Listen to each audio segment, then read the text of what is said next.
Xayrli kun qizlar, palon pulga detoks sotib olmasdan uy sharoitida birgalikda tayyorlaymiz. Videoni o'tkazib yubormasdan oxirigacha ko'ring. Video foydali bo'ladi degan umiddaman. Hamma frukt, ovoclarni yaxshilab yuvib, tozalab olamiz. Inshaalloh bir haftalik detoks tayyorlab olaman. 5 ta smuzi, 2 ta sok. Detoksning foydalari: shlak, toksini, отеклар ketadi. Vazn yo'qotasiz, yuzingiz tinuvlashadi. Самое главное, tabiiy vitaminlarni ichishni boshlaysiz, o'zingizni yengil his qilishni boshlaysiz.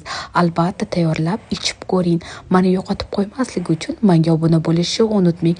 Shunaqa chiroyli retseptlar bilan bo'lishib boraman. Siz meni istoriyalarimni ko'rib borasizmi?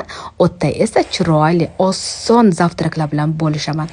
Buni rangini qarang, chiroyliligini ichgan saringiz ichgingiz keladi. Yuzingizni qarang, yuzimni qarang, tinuvligini. Albatta siz ham yuzingiz tinov bo'ladi. Bu videoni yaqin do'goningizga yuboring, qizlar tayyorlab ko'ringlar albatta.